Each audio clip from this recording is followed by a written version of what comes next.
예수님께서 성전을 떠나시면서 성전이 파괴될 것, 그리고 예루살렘이 멸망할 것에 대한 예고를 하셨고, 실제로 주 70년에 성전이 멸망하는 것을, 파괴되는 것을 우리가 볼 수 있었습니다. 제자들이 묻기를 그때가 언제입니까? 그때는 어떤 징조가 일어납니까? 라고 하는 그런 질문을 하게 되고, 그러면서 예수님께서는 예루살렘의 멸망의 때에 어떠한 일이 일어날 것에 대한 말씀을 하고 계시죠. 그때에는 지진, 그리고 환란, 대적들이 일어날 것이다, 미혹하는 자들이 일어날 것이다 라고 얘기하고 있고요. 그러면서 제자들이 당하게 될 이후의 운명들에 대해서도 얘기하죠. 너희는 환난과 핍박을 면할 수 없을 것이고, 그 환난과 핍박들을 당하면서도 포기하지 말아야 될 것이 있는데, 그것은 만국의 복음을 전하는 것이다. 그러니 이 환난과 핍박을 피하지 말고 맞서 싸우면서 믿음으로 그 구원을 이룰 때까지 끝까지 견뎌내라고 얘기하고 계시죠. 그것이 이제 제자들에게 맡겨진 사명이었습니다.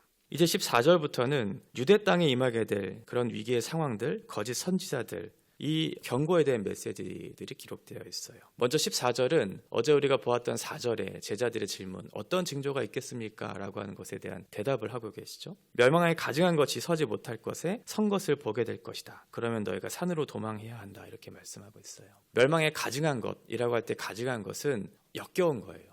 그러니까 함께하지 못할, 역겨운, 혐오할 만한, 이교도의 예배 가운데 사용되어졌던 단어가 바로 이 가증한 것이거든요. 거룩한 성전에 서지 못할 이 역겨운, 함께하지 못할, 혐오할 만한 그것이 세워지는 때가 있을 것이라고 말씀하고 있죠. 이것은 다니엘서 11장 31절의 예언의 말씀, 이것이 성취되는 것을 이제 볼 수 있는데요. 11절 31절에 보면 군대는 그의 편에 서서 성소 곧 경고한 것을 더럽히며 매일 드리는 제사를 폐하며 멸망하게 하는 가증한 것을 세울 것이다. 이렇게 얘기하고 있습니다. 그러니까 다니엘이 예언한 말씀의 성취가 일어나게 될 것인데, 그것이 이제 1차적으로 일어날 때가 주전 168년에 안티오커스 에피파네스 4세가 했던 성전을 더럽히는 사건이 이제 1차적으로 성취된 것이고, 우리가 이거 보고 있는 지금의 시점, 그리고 예루살렘의 성전이 멸망당하는 것이 이제 2차적인, 그리고 앞으로도 계속해서 그 성전이 더럽혀지는, 지금까지도 그런 일들이 일어나잖아요. 거짓 그리스도들이 일어나고 거짓 선지자들이 계속 미혹하는 일들이 일어나게 될 것을 지금 말씀하고 있는 거죠. 성전이 무너지고 예루살렘 멸망하는 것을 너희가 보게 될 것이다. 그때 너희가 산으로 도망하라고 말씀하고 있어요.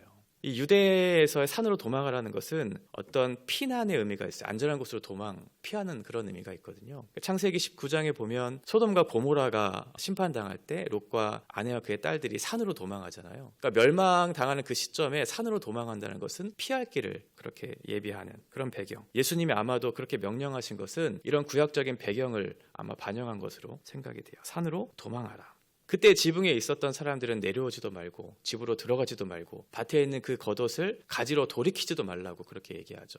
그 세상에 미련이 남아있는 것들을 다시 붙잡지 말라는 거죠. 지금 당장 심판이 임하고 있는데 생명이 위협을 받고 있는 상황 속에서 내가 가지고 있었던 과거의 어떤 미련들이 있었다고 할지라도 그것을 붙잡는 것은 미련한 거잖아요. 그러니까 집으로도 돌아가지 말고 내려오지도 말고 밭으로 돌아가지 말라고 얘기하면서 세상에 있는 것들이 생각나거든 그것에 미련을 갖지 마라. 그날에 임신한 여인이 있고 젖 먹이는 여인이 있고 또 겨울에 그 날이 닥치지 않도록 그렇게 기도하라고 얘기하죠.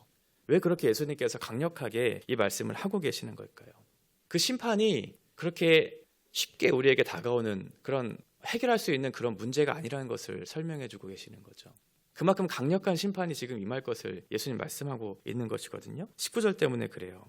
지금 포위당한 예루살렘의 멸망의 상황들이 19절에 지금 묘사되고 있는데 어떻게 되냐면 백성들이 이전에도 그리고 이후에도 이런 일들을 겪을 수 없을 것이다 라고 할 정도로 굉장히 처참한 상황이 너희에게 주어질 것이다 라고 하는 거예요. 역사가인 요세푸스에 의하면 당시에 예루살렘 안에 얼마나 큰 그런 상황들이 처참한 상황들이 이어졌는가 기술을 보면 유대인들을 십자가에 처형하는 사건들이 계속 이어졌다고 해요.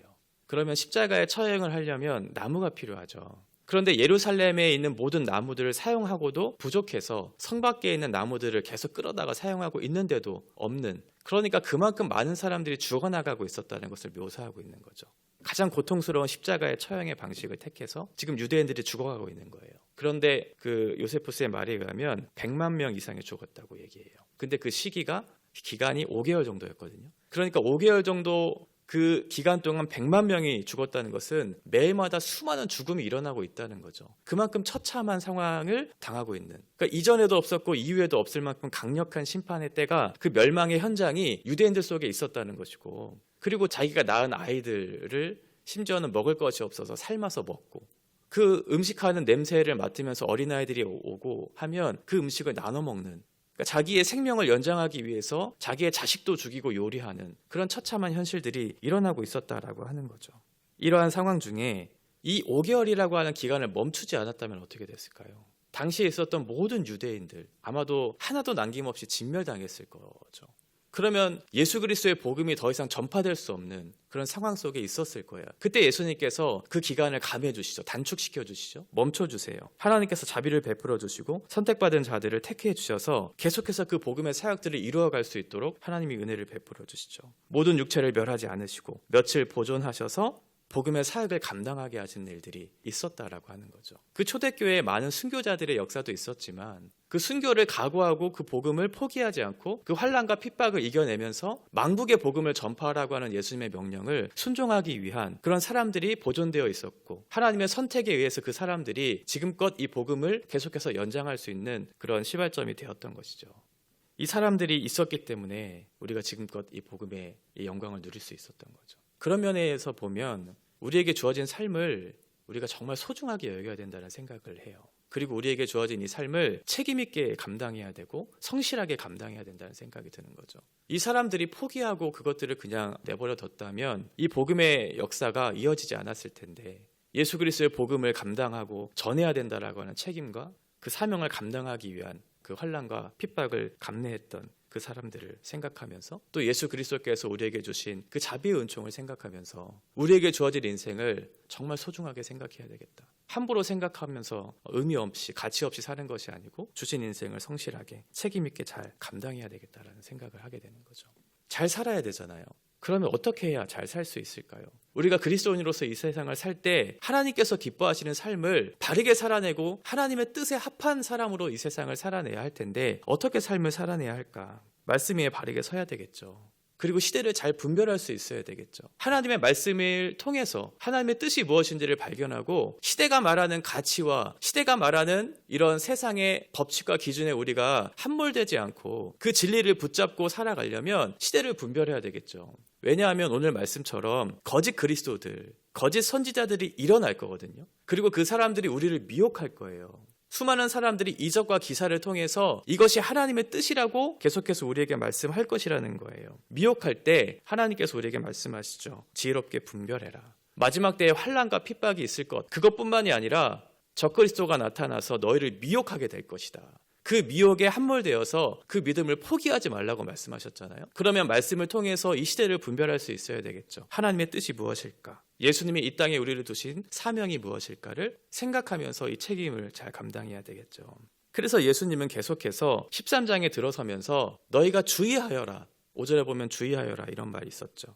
그리고 9절에 보면 조심해라. 그리고 오늘 23절에 보면 삼가라라고 하는 이 단어를, 이게 똑같은 단어거든요. 그러니까 마지막 때에 있을 환난과 핍박, 너희에게 찾아올 미혹, 이것들을 주의하여라. 넘어지지 않도록 조심하여라. 이것들을 경계하며 삼가라라고 말씀하고 있는 거죠. 우리 인생에 여러 가지 일들이 있을 수 있잖아요. 환난과 핍박이 일어날 수 있잖아요. 그때 그것을 주의하고 조심하고 그것을 삼갈 수 있는 여유가, 그 실력이 어디로부터 나올 수 있을까요? 세상 사람들은 여러 가지 어려운 일들이 닥쳐오면, 이해되지 않는 환난과 핍박이 닥쳐오면 그것들을 담아내지를 못하고 포기하죠. 그리고 넘어지죠. 그러나 우리 그리스도인들은 그렇게 살지 않아요. 하나님의 약속과 소망이 무엇인지를 발견하고 그것을 붙잡고 이 세상을 넉넉히 이기는 사람들이 그리스도인들이죠. 그래서 환난 속에 인내를 발견하게 돼요. 인내 중에 연단받고 연단 중에 소망이 무엇인지를 발견하게 돼요. 그래서 우리에게 맞닿은 현실을 잘 해석해내기 시작해요.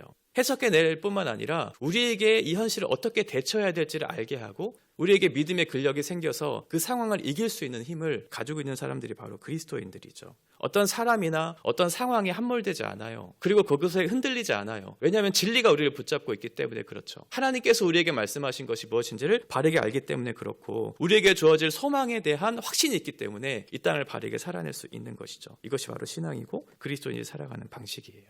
여기까지 5절부터 23절까지 예수님께서 말씀하시는 것은 너희에게 환난과 핍박이 있을 것이다. 그런데 그 환난과 핍박은 너희가 생각하는 것 이상으로 고통스러운 현실이 될 것이다. 이전에도 경험하지 못했고 이후에도 경험하지 못할 그런 강력한 도전이 너에게 있을 것인데, 그때 너희들은 당황하지 말고 넉넉히 믿음으로 이겨낼 수 있기를 바란다고 말씀하고 있는 거죠. 5절에 주의하여라, 23절에 삼가라 라고 하는 그 명령 앞에 거짓 선지자들, 거짓 그리스도인들이 너희에게 닥쳐올 것이고 너희를 미혹하게 될 것이다. 그러니 너희는 그 미혹에 빠지지 말고 잘 넘어가라고 경고하고 있잖아요. 이게 마가가 얘기하고 있는, 어제 얘기했던 샌드위치 구조 얘기하는 거죠. 5절부터 23절까지 환난과 핍박이 너희에게 있을 것인데 너희는 그 속에서 미혹되지 말고 그 믿음을 지켜 끝까지 그 구원을 이루라고 하는 그 메시지가 이 23절까지의 단락에 포함되어 있는 거죠. 그러면서 마지막 24절부터 27절에 종말에 대해서 얘기해요. 그러니까 예루살렘의 멸망 자체를 거기서 그치지 않고 마지막 때, 종말의 때, 심판의 때까지 연결시키고 있는 거죠. 이건 예언의 이중적인 어떤 시간에 대해서 좀 생각해 볼 필요가 있는데요. 예수님께서 예언하실 때 또는 선지자들이 예언할 때 1차적인 성취가 일어나는 때가 있죠. 그건 뭐냐면 그 예언의 말씀을 듣고 있는 독자들, 그 사람들이 그 역사 속에서 보고 경험하는 그 시점에 그 심판이나 어떤 소망의 날들이 이루어지는 것이 이제 1차적인 성취로 보기도 해요. 그런데 그것이 거기서 끝이지는 않죠. 최종적인 종말론적인 심판, 2차적인 성취, 완전한 성취가 이루어지는 그것들까지 적용하는 경우들이 있거든요. 예를 들면 여호와의 날이라고 하는 것이 당시에 그 말씀을 들었던 사람들에게는 그것을 보고 경험할 수 있는 심판의 때였잖아요. 그런데 여호와의 날이라고 하는 것이 당시의 어떤 심판만을 얘기하지는 않고요. 최종적인 종말의 때, 온 세상을 심판하시는 날로 표현되기도 해요. 그러니까 두 개의 시간을 이야기하고 있는 거거든요. 이것이 오늘날 우리들에게도 그대로 적용되는 거죠. 그러니까 예루살렘의 주 70년에 멸망하는 사건 자체, 그리고 멸망 안에서 있었던 환난과 핍박, 수많은 미혹들, 이런 것들이 그때 당시에 그치는 것이 아니에요. 1차적인 성취가 있기는 했었죠. 성전이 더럽혀지는 일들, 실제로 많은 환난과 핍박이 일어나는 일들이 일어나기는 했지만 그것이 거기서 그치는 것이 아니고 다시 오실 예수 그리스도의 때, 재림의 때죠. 그때까지 계속해서 연장되어지는 것을 보게 돼요. 그 말은 어느 시대든지 어느 때든지 이런 환난과 핍박이 있을 수 있다는 것이고, 그리고 멸망에 가증한 것이 거룩한 곳에 서지 말아야 할 곳에 섰을 때 그때가 바로 심판의 때가 될 수 있다는 거예요. 그때는 아무도 모르죠. 예수님 말씀하시기는 그때를 말씀하시지 않았고 그 징조에 대해서만 말씀하셨어요. 그러면 오늘날 우리가 지금을 살아가고 있는 우리들은 어떠한 태도로 이것을 받아들이고 살아내야 할까라는 것을 적용해 볼 수 있겠죠. 환난 후에 해가 어두워지고 달빛이 빛을 잃고 별들이 떨어지고 권능이 흔들리는, 그러니까 창조의 질서가 다 파괴되어지는 그때, 이때는 재림의 때, 심판의 때, 종말의 때거든요. 그때 우리는 어떠한 시선을 두고 이 세상을 살아가야 하는가에 대한 질문을 던져야 되겠죠. 그때 우리에게 예수님께서 대답해 주시는 게 바로 26절의 말씀이죠.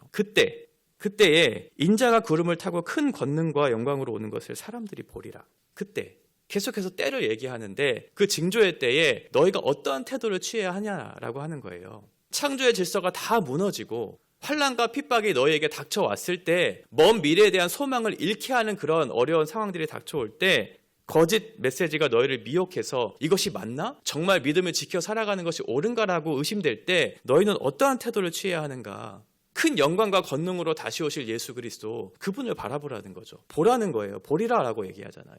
그러니까 우리의 시선이 이 땅에 있는 환난과 핍박, 나에게 닥쳐올 주어진 상황과 환경, 그런 것에 우리의 시선을 빼앗기고 마음을 빼앗겨서 살아가지 말고 큰 권능과 영광으로 오실, 약속된 메시아가 오실 그 날을 소망하면서 보면서 이 세상을 살라고 얘기하는 거죠. 그런 면에서 종말은 우리에게 두려움을 가져다 주지는 않아요. 사람들은 종말의 때에 알지 못할 두려움, 막연한 두려움들을 가지고 살아가잖아요. 그래서 그것을 애써 외면하고 현실에 치중하면서 우리에게 주어질 욕망과 나에게 가져다줄 행복에 집중하면서 애써 그것을 잊어버리면서 이 현실을 살아내려고 하는 것이 이 땅에 있는 사람들이죠. 그러나 우리 그리스도인들은 그렇지 않아요. 현실을 외면하지도 않아요.